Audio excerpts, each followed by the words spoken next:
Hi, my name is Addison Masters, and today I'll be presenting over autism. What is autism? Autism, or also known as autism spectrum disorder, is defined as a broad range of conditions characterized by challenges with social skills, repetitive behaviors, speech, and nonverbal communications. What are the challenges? Autism is a spectrum disorder. Each child with autism is very different and has a distinct set of assets and struggles. Each child with autism learns, thinks, and problem solves in very different ways. No case is alike. Many people with autism might need constant support, or they may not need any or as much, and some can even live individually. Some challenges include sensor sensitivities. They may not like the kind of shirt they're wearing, the feel of it might bother them. They may have medical issues such as seizures. They may not be able to sleep very well and have a sleep disorder. They may have mental health challenges like anxiety, depression, and may not be able to pay attention very well at home or in the classroom. There are two core symptoms of autism. They have social communication challenges and then restricted and repetitive behaviors. So, for social communication challenges, that could be spoken language, gestures. They may not be able to do hand motions very well and really get their point across. They may have trouble making eye contact, and they may not be able to have very good facial expressions to get their point across or tone of voice to express if they're upset or happy. For restricted and repetitive behaviors, they may have repetitive body movements such as like tapping, clapping could be one, any type of body movement. They may have like repetitive motions with objects. That could be like a stress ball they may need just to kind of like de-escalate how they're feeling. Staring at lights or spinning objects. Some children with autism, they might find lighting they're very sensitive to the lighting, and it may bother them, unlike a regular student who it may not bother them. They could have a ritualistic behaviors. They may like routine, and if they get out of that routine, they may become upset and be very resistant to the change.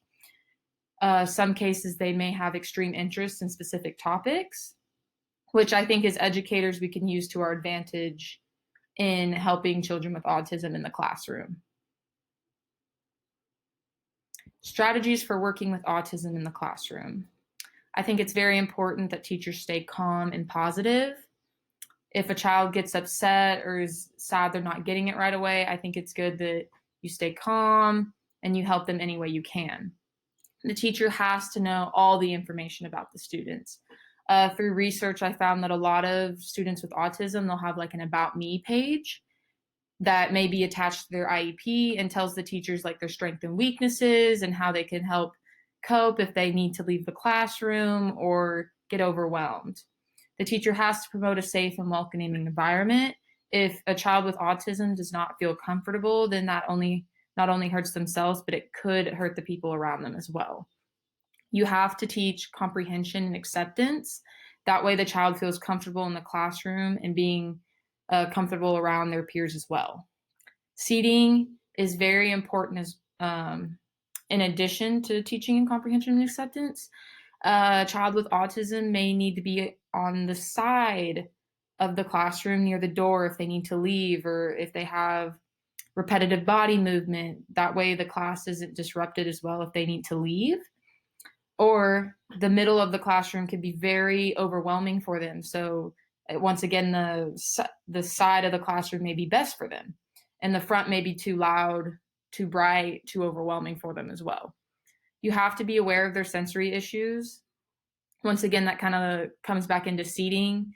The lights may be too bright for them. There may be too much going on in the center of the classroom. They may not be able to hear in the back of the classroom.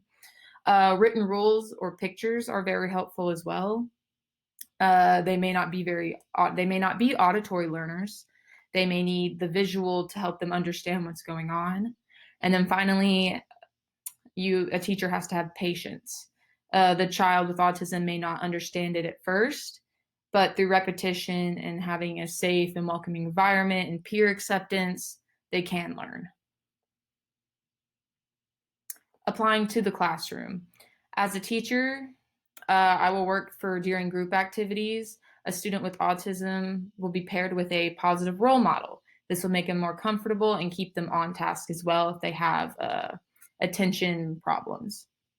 I will support social interactions between classmates. This benefits both students. They learn how to interact with one another, and then they also learn about diversity and how to be productive in today's society. I will respect and listen to a child with autism. I think it's important they know that like you understand them and that you're trying to help them in any way possible. I will provide a break time for a child with autism and students in the classroom. I think a full school day can be very overwhelming for a lot of students, and sometimes they just may need a brain break, either to move around, to walk around the classroom, to get a snack, and then maybe after like that 5-minute break, getting back into learning. I will reward flexibility and self-control. This way, a child with autism knows what is acceptable and what is unacceptable, which allows them to be more productive in an inclusive classroom. I will set up a reinforcement system, but only if it's approved by the parent. This way, it also kind of ties into the flexibility and self-control because they know what's accepted and unacceptable as well. Collaborating with parents. As a teacher, I think it's important that we collaborate, or as a future educator, we collaborate with parents or the family to know the child's strengths and needs. If we don't, then it's so much harder to help them learn and grow in the classroom. I will communicate with the parents or family about the cultural and developmental appropriateness of goals and intervention strategies. I will also communicate support systems which can be implemented at home that are easy for the child's family. This could be listening to the textbook the night before, looking at the textbook the night before class, looking at pictures to help them with the lesson the next day in the classroom, or just like working on reading skills for 15 minutes that could really help the child in the classroom.